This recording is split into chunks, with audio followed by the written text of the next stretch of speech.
नमस्कार दोस्तों, BR07 news channel में आप सभी का बहुत बहुत स्वागत है। तो दोस्तों, अगर हम अपडेट्स न्यूज़ की बात करें तो अभी हर तरफ से हमारे देश में मौत की खबर ही आ रही है। चारों तरफ से अस्पतालों में बेड नहीं है, लोगों को अस्पतालों में जगह तक नहीं मिल पा रही है। और इन सभी परेशानियों के बीच दरभंगा एयरपोर्ट में अभी एक बहुत ही बड़ी खुशखबरी ने दस्तक दी है।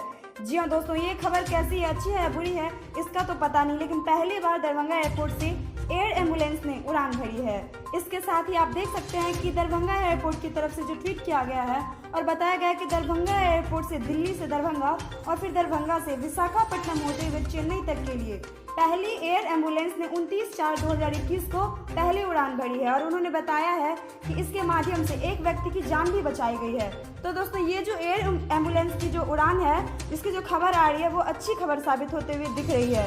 तो दोस्तों, आज के लिए बस इतना ही। आपको हमारे वीडियो कैसा लगा कमेंट करके जरूर बताएं। साथ ही इस बारे में आपकी क्या राय है जरूर कमेंट करें। साथ ही लाइक से सब्सक्राइब जरूर करें, प्रेस करें बेल आइकन ताकि हमारा अपडेट सबसे पहले पहुंचे आपके पास। साथ ही BR07 परिवार की तरफ से आप सभी से गुजारिश है कि घर पे रहें, स्वस्थ रहें, अपना ख्याल रखें। शुक्रिया।